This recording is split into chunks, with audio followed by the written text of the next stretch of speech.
D.Joseph, founder of the Made in the USA Foundation. What's the best part of the proposed North American Free Trade Agreement, but also what's the worst? Well, I think it's good that we're opening up a dialogue with Mexico, trying to do business with Mexico. It's interesting that Mexico has had higher barriers against American businesses. The average Mexican tariff right now is 10%, and the average U.S. duty on Mexican goods is 4%. Years ago, Mexico had more like 100% duty, so we're moving towards free trade. That's the best part. The worst part is I think we're not getting a good deal here. In brief, I think we can do better. And I think some of the side agreements aren't as good as they could be.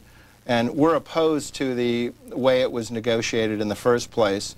In general, we think it's a treaty that should be passed by 2/3 of the Senate under the Constitution and should not be negotiated as a simple piece of legislation.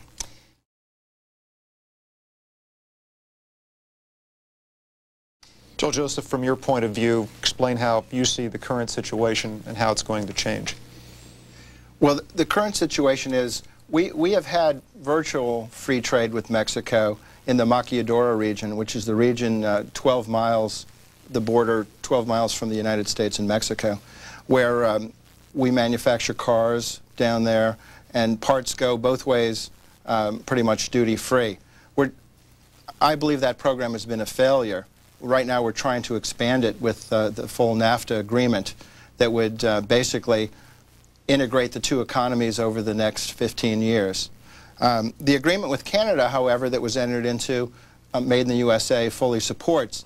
We believe that we can have free trade and successful fair trade with a country that has comparable social programs, minimum wages, environmental laws, and occupational safety and health standards like Canada. So we're not opposed to free trade.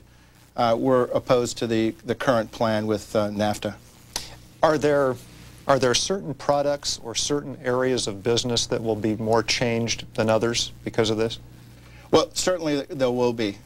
Certain parts of American business will benefit from the NAFTA agreement, and certain will be harmed. For example?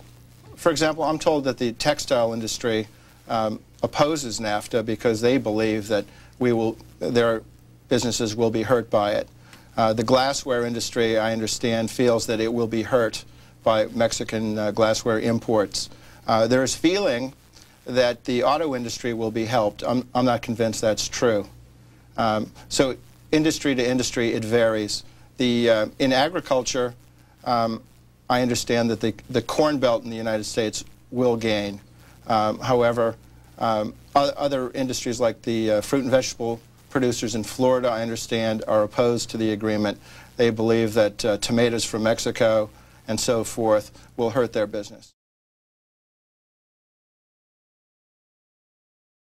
What happens to jobs now, and how is this agreement going to affect it? Well, I think that Barry's got a good point that there are a lot of other things going on in the world economy today that swamp the effects of NAFTA. So I do think NAFTA will have a negative impact on jobs. We'll lose jobs in this country. A lot of the experts say we're going to have a net job gain. I don't believe it's true.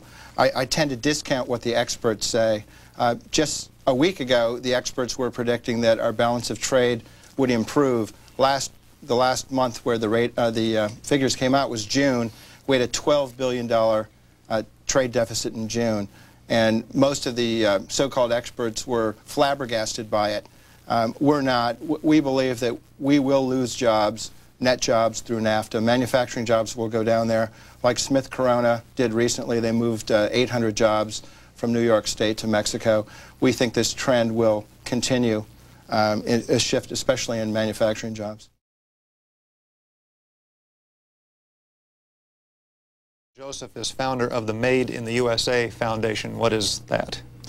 Made in the USA Foundation is dedicated to promoting American products both domestically and overseas. So we have some common goals of increasing exports. And we also have several publications to educate the American people and consumers around the world on the best products made in the USA. In fact, this is the 4th edition of Made in the USA. What would people find in this book? I think people will find a lot of surprises in the book. There are everything from pens to automobiles, fine wines from all over the United States, athletic shoes, and high-tech equipment that many people think we don't produce anymore.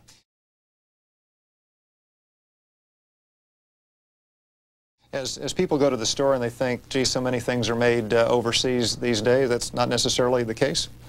No, not at all. I think we still make some of the finest products in the world. We have the largest economy in the world, and we are the largest exporting nation right now. Topic is NAFTA. First call is from Houston. Good evening. Yes, I was calling, I'm a supporter of NAFTA, and I don't understand the people's opposition to the treaty at all. If the treaty is defeated, you're going to still have all the companies that want to move to Mexico to continue to go down there. You will still continue to have the same rates of pay or labor in Mexico, and you will still have pollution. I don't see how these people think that they're going to solve this by defeating the NAFTA agreement. Thanks for the call. Joseph? Yes, I'd like to say we're not opposed to an agreement with Mexico. It was interesting that the caller referred to it as a treaty. That is one of our objections to it. We believe it is a treaty and should go through the legislative process according to the constitutional mandate, which means that 2/3 of the Senate have to approve.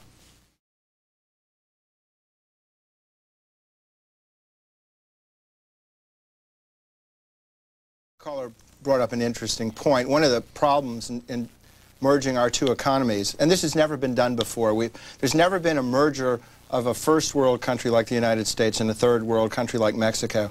In Europe, where the countries got together, the disparity in income was not nearly so great.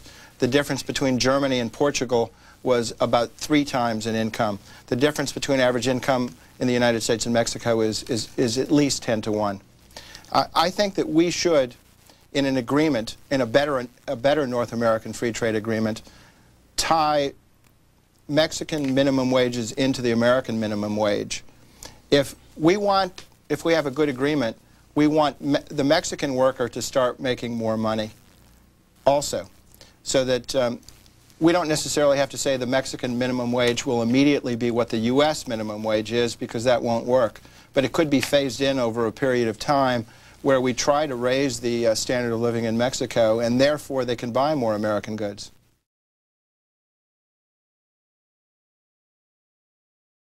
Actually, Congressman Gebhardt came up with a proposal that we support. It would move towards free trade and also fund cleanup along the border. He proposed a 2% cross-border, I'll call it a duty, but a tax of some kind, that would go into a fund to help clean up pollution predominantly on the Mexican side of the border. We would support Congressman Gebhardt's proposal along those lines. And talk about the sovereignty issue. Our sovereignty will be impaired, and one area where I think it will be harmful is concerning trucking. Mexican trucks will now be allowed to go entirely in the United States. Those trucks don't have to comply with American safety standards. In the Washington area, we've had a truck safety problem as it is with enforcing American standards. Now we're going to have trucks here who don't even have to meet our standards, and I think that's a real problem with the agreement.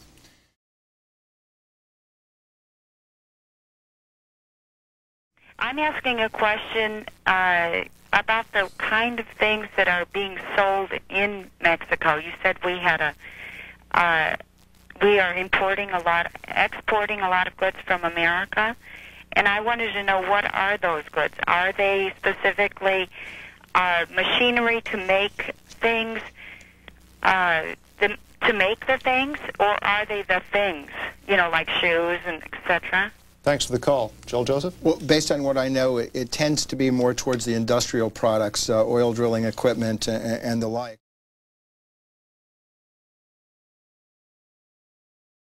I sensed a concern for, I felt, food products that she referred to. Mexico does not have a ban on DDT, the pesticide that was banned in the United States. So we can get tomatoes from Mexico now. You go to your grocery store and they can contain DDT, whereas American tomatoes are safer, we believe, because they don't contain certain pesticides. So I see some environmental or health issues with problems like that.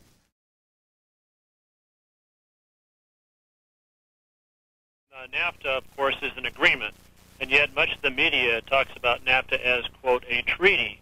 If, in fact, the president wants to see this agreement passed, why doesn't he, in fact, make it a treaty, therefore have only the Senate have to vote on this, and therefore get it passed apparently much more readily than otherwise would be the case?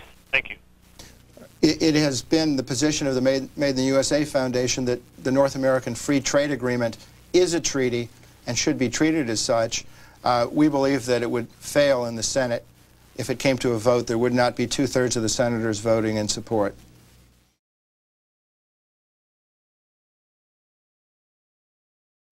And if we believe in environmental protection, we should make sure that NAFTA complies with America's environmental laws.